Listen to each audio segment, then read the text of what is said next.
মাজার দিয়া ইসলামটারে একেবারে কলঙ্কিত করে ফেলছে। কথা কোন ঠিক না ঠিক? পুরো শরীরের মধ্যে 20 থেকে 40টা শিকল লাগায় তারা ভর্ত করে রাখছে নিজের জাহান্নামে। আগেই যে যাবে রেডি হয়ে গেছে। এই কথা কোন? আমি মামুন চৌরাস্তা একটা জিজ্ঞেস করছিলাম, হ্যাঁ পিছনে আমার সাঙ্গ ভাঙ্গ ঘুরতেছে। জিজ্ঞেস করলাম, এই ভাই এটা কে? বাবা। আমনের বাবা? কয় না হুজুর, সবার বাবা। আরে সবার বাবা হয় কেমনে? হুজুর দরবেশ বাবা। আমি কি ইদারে বাবা কইতেছেন কেন? আর শরীরে শিকল গুলো এতগুলো লাগাই প্যাঁচ দিয়ে তালা মারা রাখছে। কে মারছে?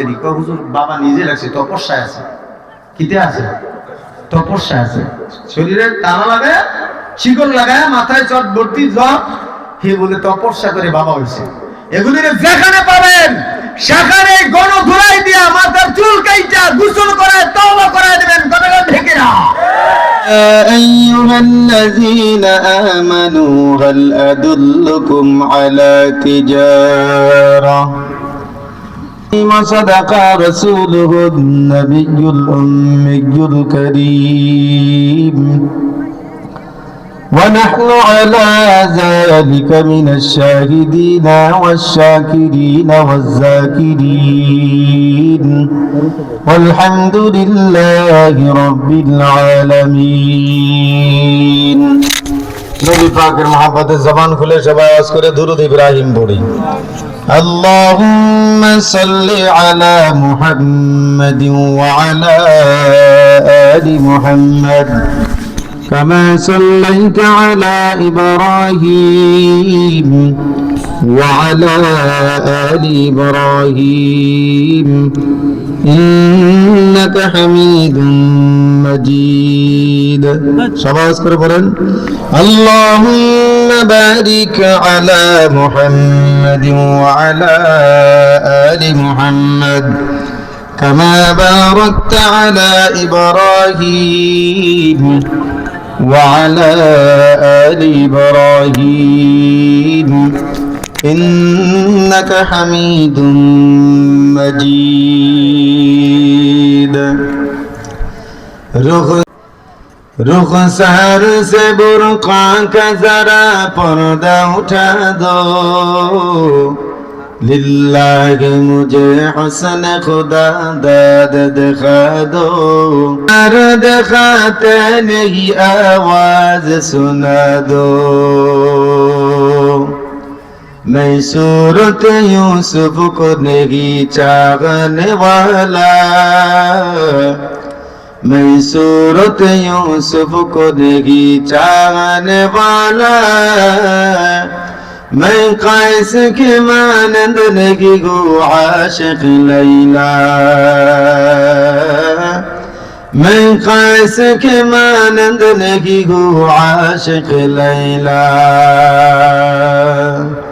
मैं आशिक मौला हूँ मेरा इश्क दीवाना, मैं आशिक मौला हूँ मेरा इश्क दीवाना। ए जुमला जहाँ जिसके तजल्ली से उजाला, ए जुमला जहाँ जिसके तजल्ली से उजाला, ला इलाहा इल्लल्लाह। आवाज करे সবাই একটু জিকির করি, লা ইলাহা ইল্লাল্লাহ, লা ইলাহা ইল্লাল্লাহ, লা ইলাহা ইল্লাল্লাহ, লা ইলাহা ইল্লাল্লাহ।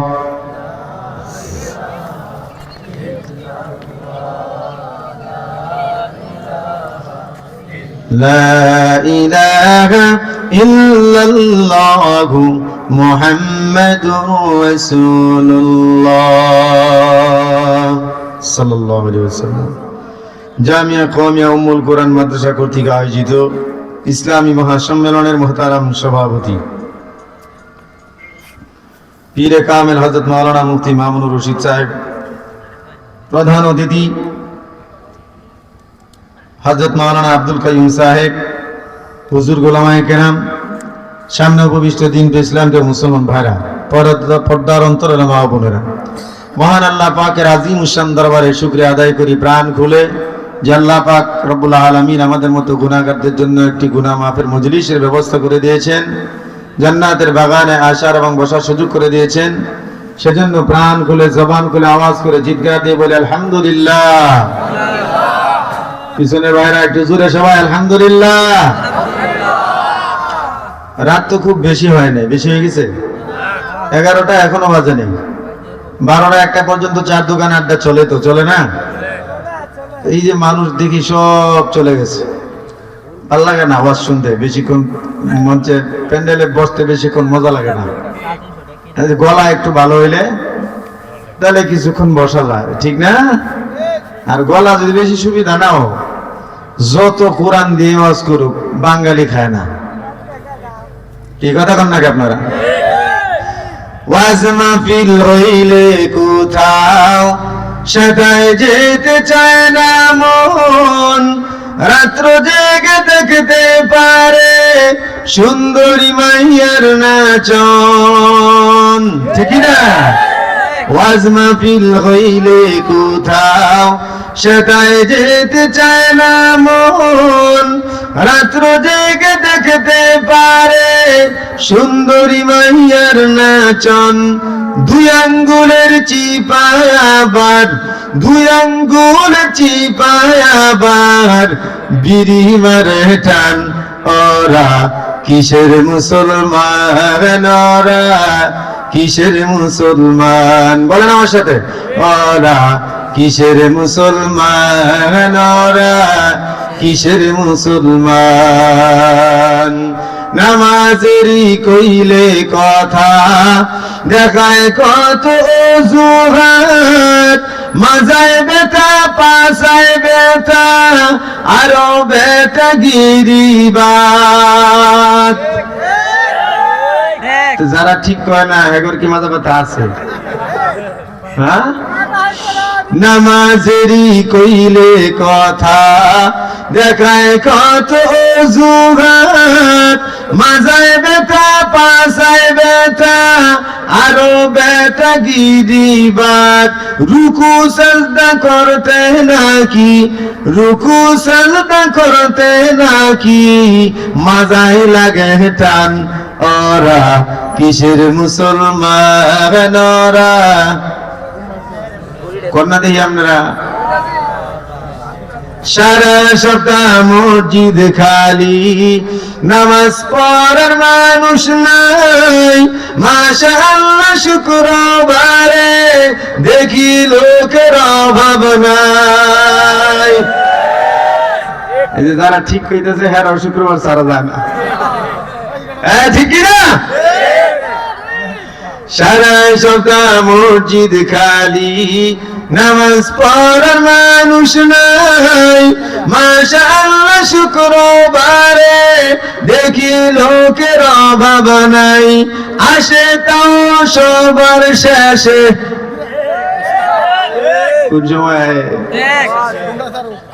এবার সব বয়ান করে এই বাদাইমা এমন ধান কাটে। কথা কোন আছে আপনাদের দেশ? খুতবা পড়ে বেগমরা কয় লুঙ্গিটা দিয়ে তাড়াতাড়ি মৌলবি মনে নামাজ খারে উঠছে। কইতে আগে গেল না কেরে? কই ইমামের ওয়াজ এটা আমরা মুখস্থ জানি রে, ঠিক কি না? এরপর ইমাম সাহেব নামাজ দাঁড়ায় গেছে, এই বাদাইমা চুল টুল আওলা জাওলা, পাঞ্জাবি নাই টুপি নাই, কোনো মতো শার্ট ছেঁড়া ধরা একটা গাই দিয়া ঘন ধুলাই খাওয়া সুরের মতো মসজিদের বারান্দা গিয়ে পড়ে। এক রেহাত পায় আর এক রেহাত পায় না। কথা কন, এরা তো মুসলমান নাকি? হ্যাঁ, সারা সপ্তাহ মসজিদ খালি, নামাজ পড়ার মানুষ নাই। মাশাআল্লাহ শুক্রবারে দেখি লোকের অভাব নাই। আসে তাও সবার শেষে, আসে তাও সবার শেষে রুকুতে পায় ইমাম। ওরা কিসের মুসলমান, ওরা এই দুনিয়ার মোহে পড়ে কতক মুসলমান। নামাজ কালাম সব সারিয়া দেখে টিভির গান। ওরা কিসের মুসলমান, ওরা হোটেল রেস্টুরেন্টের ভিতর ঢুকলে আজ দেখা যায় ডান হাত রেখে বাম হাতে যে কত লোকে নাস্তা খায়। আসেনি আপনাদের দেশে এই ফার্স্ট জমিদারেরই ডান হাতে একটা সিগারেট নাহলে আকিস বিড়ি, বাম হাতে একটা চা, ঠিক না? তারপরে দেখবেন আপনি বই বস চার দোকানে বসে এরা ঠ্যাংলা রাইব আর খালি আর হ্যান্ডা একটা চুমুক বার করে বিএমপি ক্ষমতায় বসছে, কয়েকবার খবরে ভরে জামাত আছে, চার দোকান গরম, কথা 10 টাকা চা খাইলো, চার দোকান গরম রাখলো 1 ঘন্টা। আর কয় জানোস নি ওই যে আমগর এলাকায় যে বুজুর্গ আছে না, ই নামাজ পড়ে কিন্তু তার মাইয়া দিয়ে আরেক সারা লয় ঘুরে। চার দোকানে এগুলো ছাড়া ভালো কোনো কথা হয়? কথা কম কথা হয়? চার দোকান হলো সব থেকে গীবতের বড় আড্ডা, কথা কম ঠিক কিনা? এই জন্য আমি মাঝে মাঝে বলি দোকানদার ভাইরা 5 মিনিটের বেশি কোনো কাস্টমারে চার দোকানে বসতে দিও না, তাহলে গীবত বন্ধ হয়ে যাবে। কথা কন, চা খাবে আর আউট, ঠিক না? ঠিক কন। গজল অনেক লম্বা, আর সামনে যাবো না, কারণ বক্তা আমাদের আরেকজন রয়ে গেছে। আবার যদি আশেপাশে কোনোদিন আসি পুরাটা শোনাবো না ইনশাল্লাহ। তো আমাদের বর্তমান মুসলমানদের এই অবস্থা, ঠিক না? ঠিক বলেন। তো ডাইন হাতে সিগারেট খাওয়া সুন্নত, হ্যাঁ? এই কাকা দিয়ে মাথা ঝুলায়, তো ডাইন হাতে না চা খাইবো, কথা কন। এই ডাইন হাতে খায় সিগারেট, বাম হাতে চা। তা আমি একটা জিজ্ঞেসছিলাম, কিরে তোর ডাইন হাতে কি ঠেড়া পড়ছে? রাস্তা ছিল লালা বেলা মাস খেলা হুজুরিতে কি দেখো আমার হাত বালা আছে তো হুজুর, এটা বাইরে খাবো কে চা? হুজুর আপনারা এটা বুঝতেন না, এটা অনেক গবেষণার বিষয়। কি গবেষণার বিষয়? এটা বড় বড় কিতাব পড়ি পড়াই, তোর এই ডাইন হাত আর বাম হাতের ফেস বুঝবো না? ক হুজুর দেখেন হইনি ডেউনি কামলা কুমলা সব ডাইন হাতে চাকা, তো এদের ঠুট লাগে এই দিকটা। মানে আমি যদি ডাইন হাতে খাই তাহলে তো হ্যাগো ঠুটের জায়গাতে আমারও ঠুট লাগবো, তাহলে আমি ঘুরে খাইলাম, তাহলে আমার আর হ্যাগো ঠুট লাগলো না। এই কত বড় গবেষক দেখছেন নি, কত বড় সেটা। আল্লাহ আমাদেরকে বুঝদান করেন, বলেন আমিন। তো ভাইরা আমার, বেশি রাত হয় না, তারপরেও শ্রোতা অনেক কমে গেছে, ঠিক না? কারণ ওয়াজ মাহফিলের প্রতি আমাদের মুসলমানদের আগ্রহ কম। যাই হোক, যে কয়জন আছেন বয়ান শেষ হওয়ার আগে যাবেন না তো, কথা কন। গেলে এখন ভাগেন, আমি বয়ান শুরু করলে পরে একজন উঠতে দিব না, পোলা মান্ডা লাগাই দিব, খাইলে গারো ধরে বয়া দিব। এখন কোনটা করবেন, উঠবেন না বইবেন? কথা কন। আচ্ছা, এই জন্য ভূমিকা ছাড়াই কিছু কথা বলার জন্য চেষ্টা করবো ইনশাল্লাহ, আল্লাহ তাআলা যদি তৌফিক দান করেন। আপনাদেরকে আলহামদুলিল্লাহ বলতে বলছিলাম, আলহামদুলিল্লাহর একটু ফজিলত শোনাই, তারপরে কথা শুরু করে দেবো ইনশাল্লাহ। তো আলহামদুলিল্লাহর ফজিলত, শব্দ ছোট কিন্তু ফজিলত অনেক বেশি, পাওয়ার অনেক বেশি। মুসা আলাইহিস সালামের নাম শুনছেন আপনারা, শুনেন নাই? পয়গম্বর মুসা আলাইহিস সালাম প্রতিদিন তুর পাহাড়ে গিয়ে আল্লাহর সাথে কথা কয়। তুর পাহাড়ের উপর বড় একটা পাথর, পাথরের আড়ালে দাঁড়ায় পয়গম্বর মুসা আল্লাহর সাথে কথা কয়। প্রতিদিনের মতো আজকেও যখন কথা বলতে যান, হঠাৎ করে মাঝখানে রাস্তা আটকা দেয় একটা বনের হরিণ। পয়গম্বর মুসা আলাইহিস সালাম ডাক ডাক করে, হরিণ এত বড় দুঃসাহস কেমনে হয়? আমার রাস্তা কেমনে আটকাইলি? আমাকে তো মানুষও ভয় পায়। মুসা আলাইহিস সালামের রাগ সম্পর্কে তো সবাই জানে, ঠিক না? এক থাপ্পড় দিয়ে আজরাইলের চোখ ফালাই দিছিল, আরেক থাপ্পড় দিয়ে আরেকটাকে মারে লাগছে, ঠিক না? তো মুসা আলাইহিস সালাম কত এত বড় সাহস, তুই আমার রাস্তা আটকাইলি? মুসা আলাইহিস সালাম ভাবছেন আমারে দেখলে ফালাই দেবো, কিন্তু যতই কাছে যা হরুন আরো বড় বড় চোখ করে চাই দেয়। মুসা আলাইহিস সালাম আশ্চর্য হয়ে গেছেন।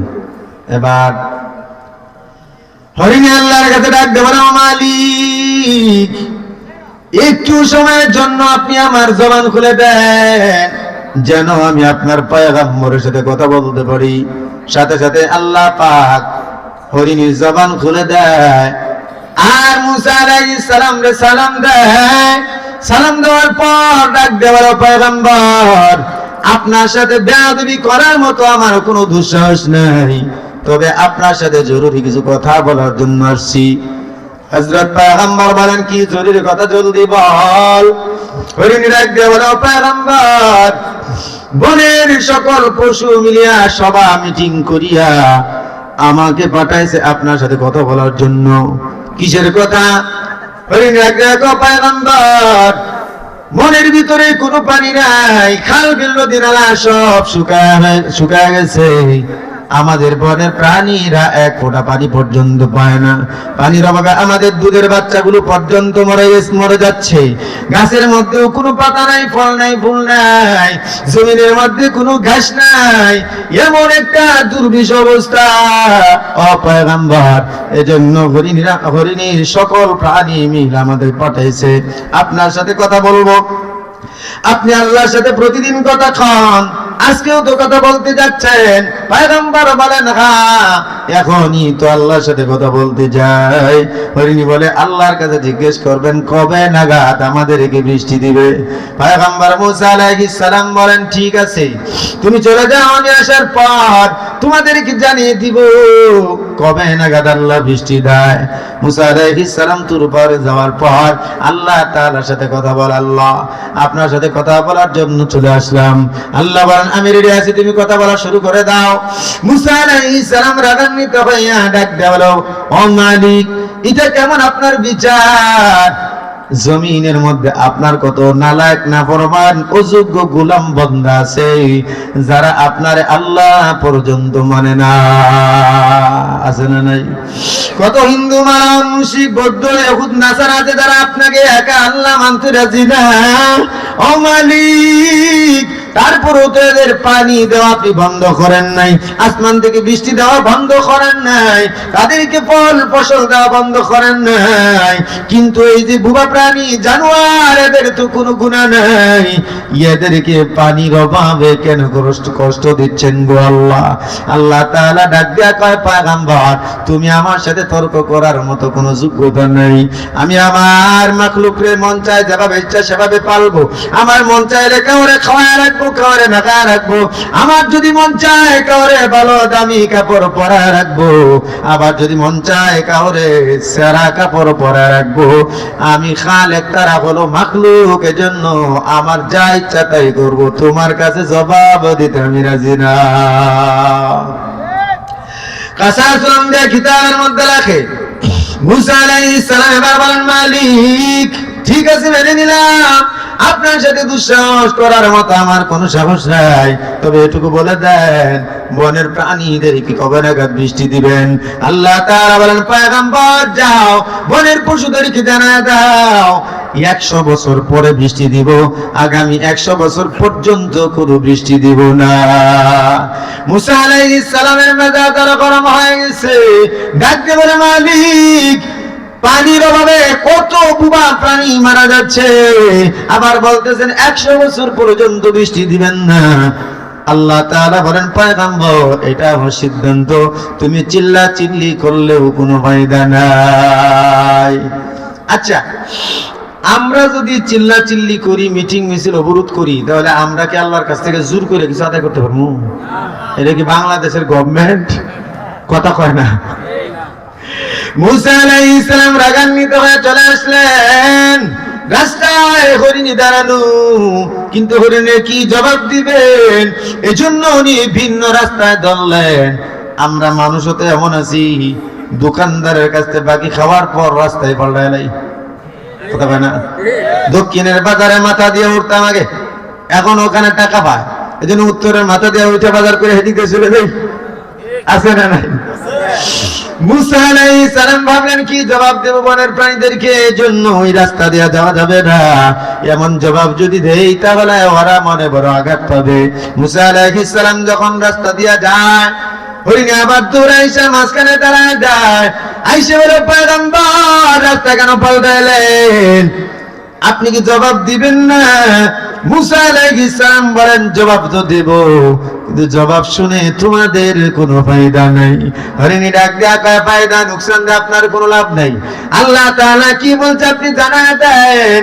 মুসা আলাইহিস সালাম রাগান্বিত হইয়া বলে দেয়, রে হরিণ, তোদের কপালে আগামী 100 বছর পর্যন্ত কোনো বৃষ্টি নাই। এবার হরিণী বিন্দু মাত্র দেরি না করিয়া, কোন চিন্তা ভাবনা না করিয়া, রাগ না করিয়া সাথে সাথে জবান দিয়ে বলল আলহামদুলিল্লাহ। আপনারাও কোন, সবাই বলেন, জোরে বলেন। মুসা আলাইহিস সালাম আরো রাগ হয়ে গেলেন, ডাক দিয়ে বলেন, রে হরিণ, আলহামদুলিল্লাহ কেন বলছো? 100 বছর পরে বৃষ্টি দিবে, এতে আলহামদুলিল্লাহ বলার কি হলো? এটা তো কোনো খুশির খবর না। তুই না ইন্না লিল্লাহ কবি আলহামদুলিল্লাহ কেন বললি? বুঝা কইছস না? না বুঝা কইছস? হরিণী কো বুঝা কইছি। কয় বুঝা কইলে হইতো না, তুই আমারে বুঝা কো। এই 100 বছর পর্যন্ত তোর গোষ্ঠী মইরা চাপা হয়ে যাবো, তুই আলহামদুলিল্লাহ কি বুঝা কইলি? এবার হরিণী কি জবাব দেয়? মুমিন ভাইরা আমার, আপনার আমার ঈমান যদি এতটুকু মজবুত হয়, আপনার আমার আল্লাহর উপর যদি এতটুকু তাওয়াক্কুল হয়, তাহলে আল্লাহ তাআলা আমাদেরকে রহমত দিয়ে ঢেকে দিবেন। জোরে বলুন সুবহানাল্লাহ। হরিণের আজ্ঞা কও পয়গম্বর, এই যে আপনাকে আল্লাহ তাআলা মানব জাতি বানাইলেন, সৃষ্টির সেরা জাতি বানানোর পর আপনাকে আবার একজন দামি পয়গম্বর বানাইলেন। এখন আমরা যদি আন্দোলন করি, মিটিং মিছিল করি, তাহলে তো আল্লাহ আমাদেরকে মানুষ বানাবে না। কথা কয় না? আমাদেরকে প্রাণী বানাইছে, আমাদেরকে মানুষ বানাইবে না। আল্লাহ যদি চাইতেন তাহলে আমাদেরকে আপনার জায়গায় বানায়া আপনাকে আমাদের জায়গায় বানাতে পারতেন। এখানে কারো কোনো হাত নাই। কথা ঠিক? তাহলে শোনেন, আল্লাহ বলছেন 100 বছর পরে বৃষ্টি দিবে। আল্লাহ তো না করে নাই যে বৃষ্টি দিবে না।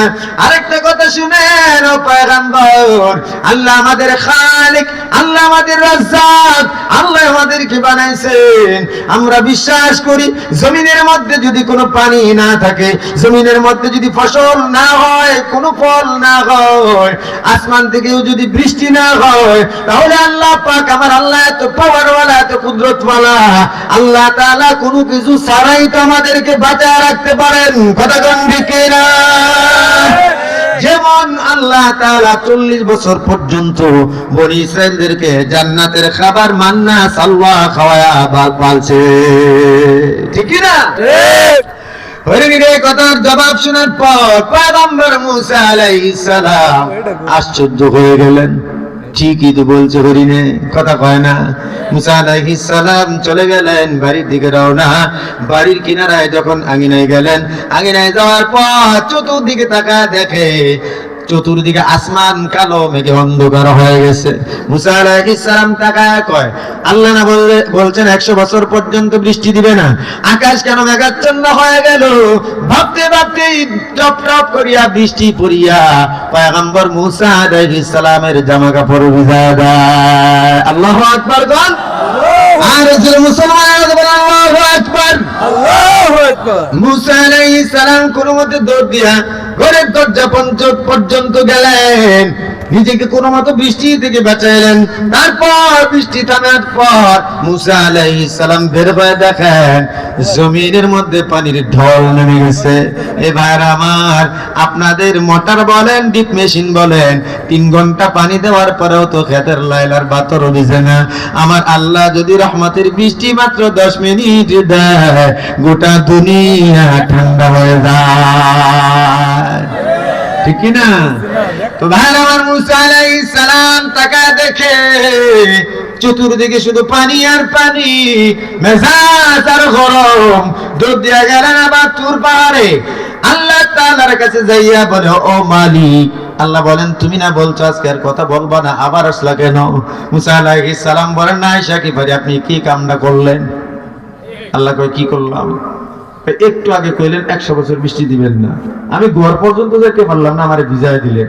আচ্ছা বৃষ্টি দিবেন ভালো কথা, আমারে কইলেই তুই তো, আপনি যে বললেন 100 বছর বৃষ্টি দিবেন না, আমি যে হরিণীদেরকে জানায় দিলাম, এখন বনের হরিণীরা বৃষ্টি পাইছে, আর কইবো যে মুসা আলাইহিস সালাম মনে মিছা কথা কয়। ও মালিক, এটা কেন করলেন? আল্লাহ তাআলা বলেন, আমি কুদরত ওয়ালা পাওয়ার ওয়ালা, আমি যা সিদ্ধান্ত নেই একা একা নেই, যা মন চাই তাই করি, আমি কারো পরামর্শ দেই না, কারো কোনো অজুহাত দেখি না। এ পয়গম্বর মূসা, যখন তোমাকে বলে দিলাম 100 বছর পর্যন্ত বৃষ্টি হবে না, হরিণীর যখন তুমি গিয়ে বললা, হরিণী কি জবাব দিল? মূসা আলাইহিস সালাম বলেন, হরিণী বলছে আলহামদুলিল্লাহ। হরিণী কি মন খারাপ করছে? কয় না। দেরি করছে? কয় না। চিন্তা ভাবনা করছে? কয় না। এবার শুনো তাহলে, এই যে আমার সিদ্ধান্তের উপর রাজি হইয়া গেল, এক মুহূর্ত পর্যন্ত ভাবলো না, মন খারাপ করলো না, আলহামদুলিল্লাহ জবান দিয়ে শুকরিয়া আদায় করলো। এই শুকরিয়া আদায়ের আওয়াজ, আলহামদুলিল্লাহর আওয়াজ আমার রহমতের সাগরের মধ্যে গিয়ে জুস মারছে। চিল্লায় এখন সুবহানাল্লাহ।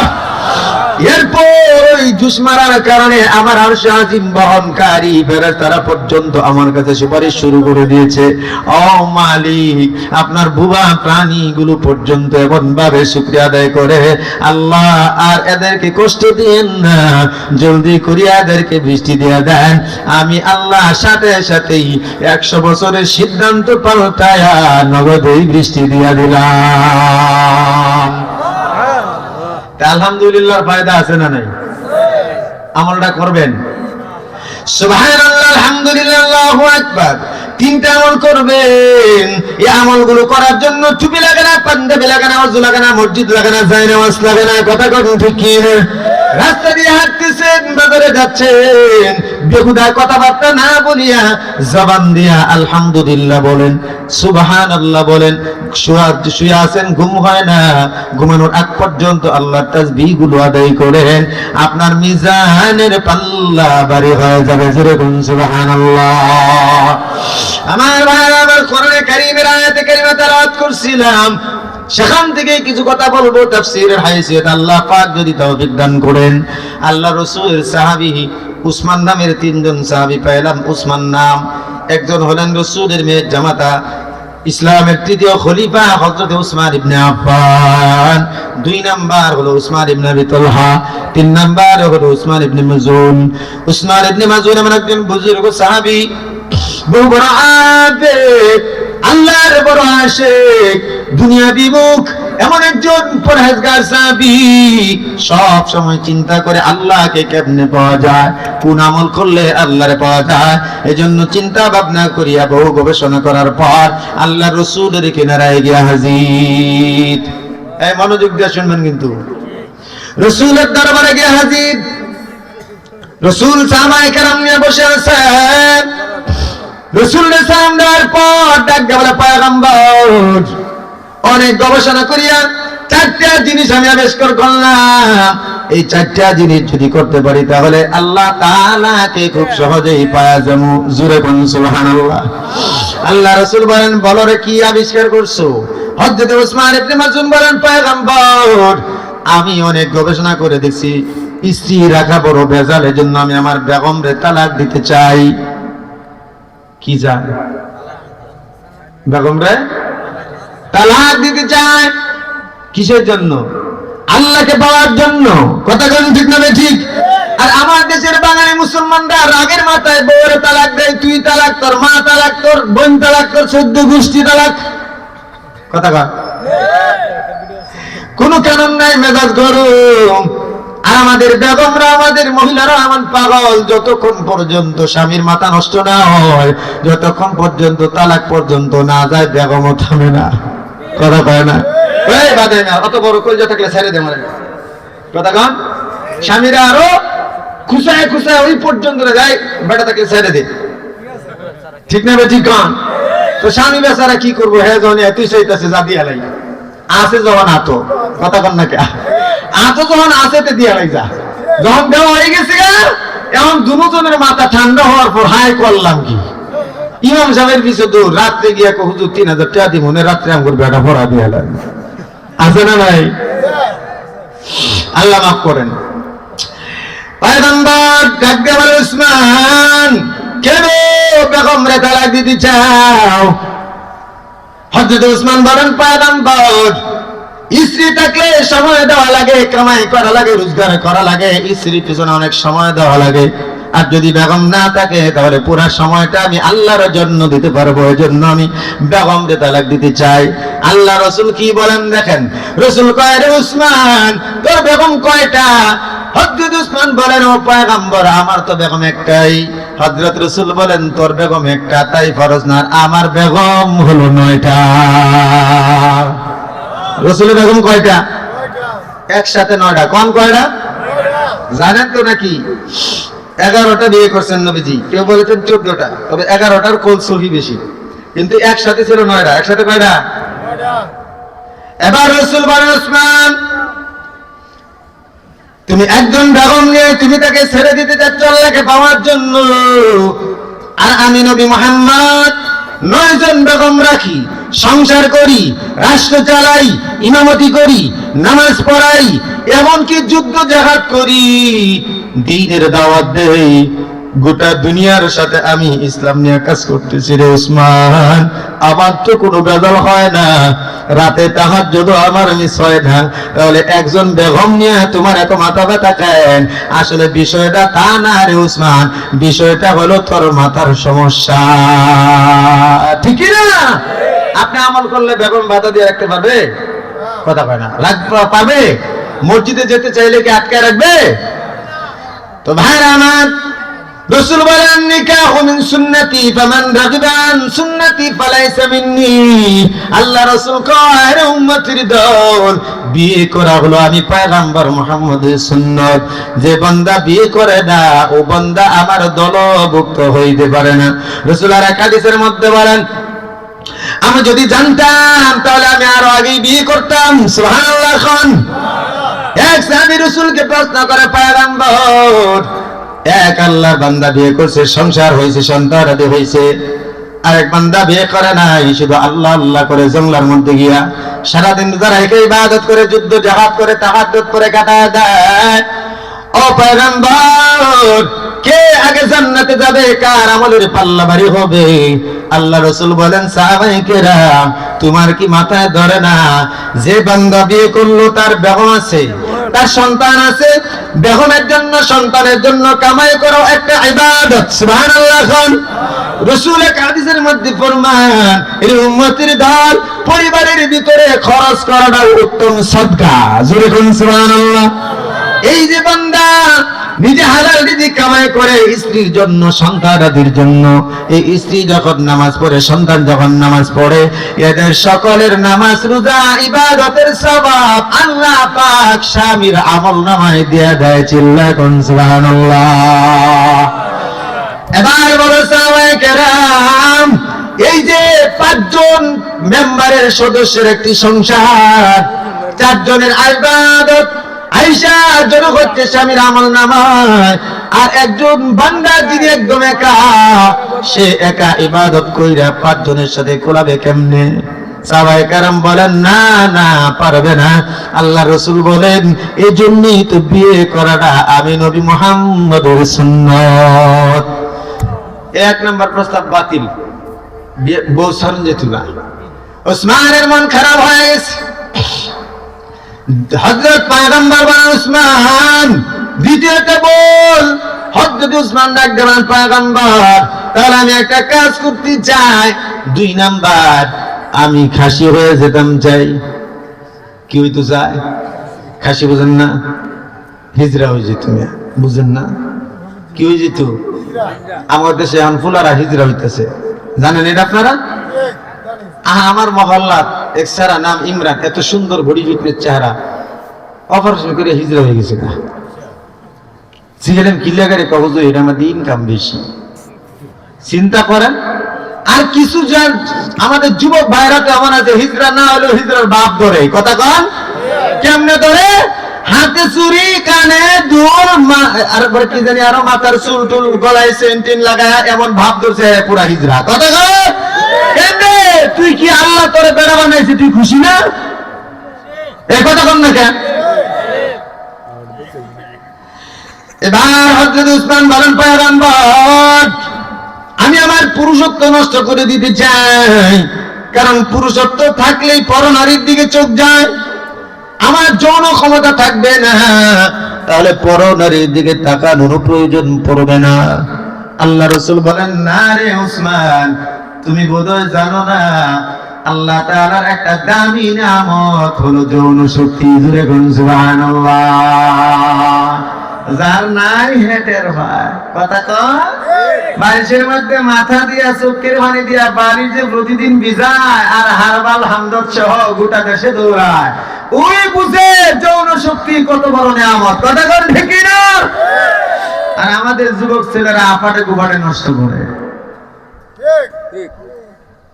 আল্লাহ হেফাজত করেন। কষ্ট হইতেছে আপনাদের?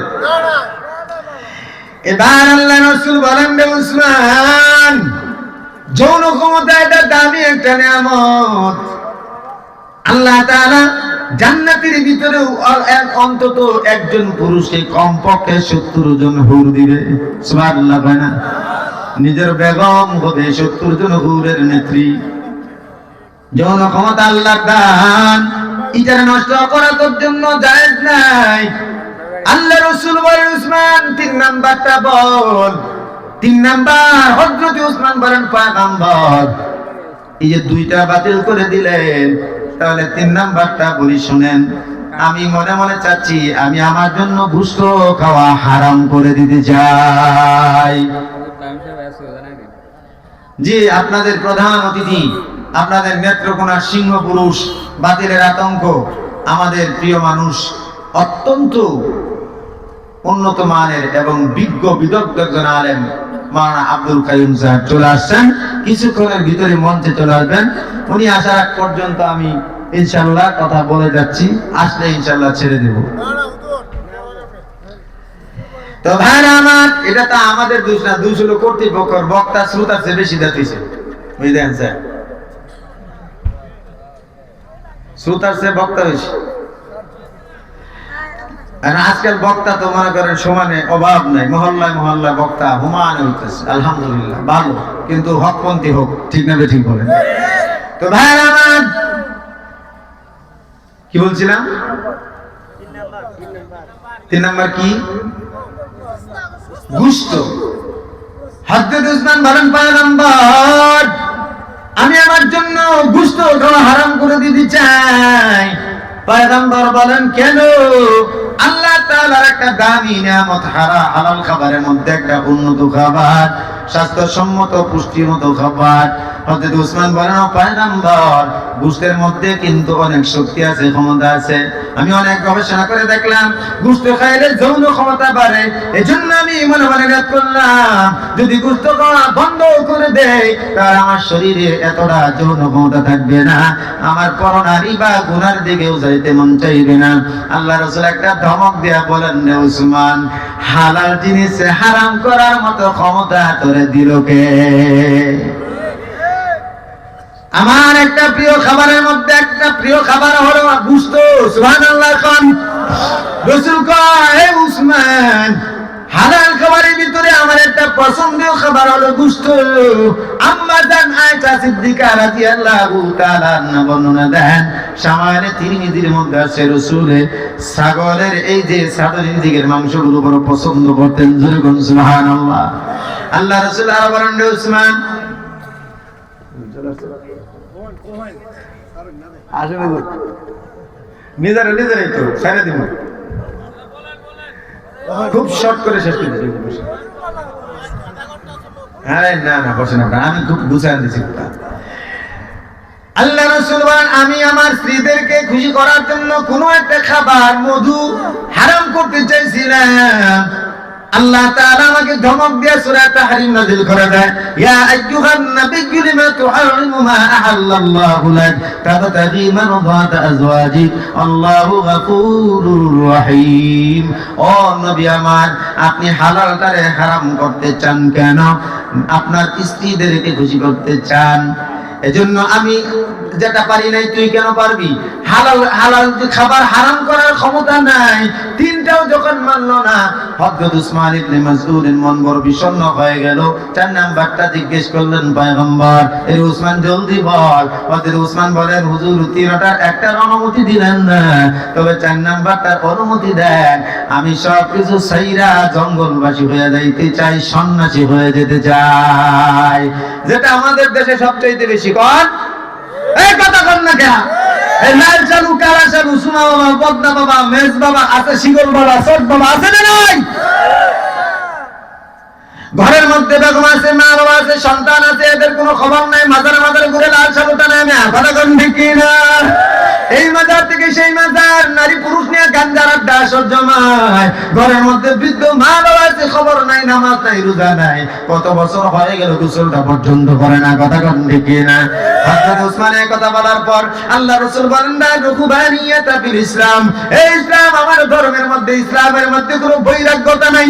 আমি নবী সংসার করি, আমি নবী রাষ্ট্র চালাই, আমি নবী জিহাদ করি, আমি নবী ইমামতি করি, আমি নবী সব করি, তাহলে আমার ধর্মের মধ্যে কোনো বৈরাগ্যতা নাই।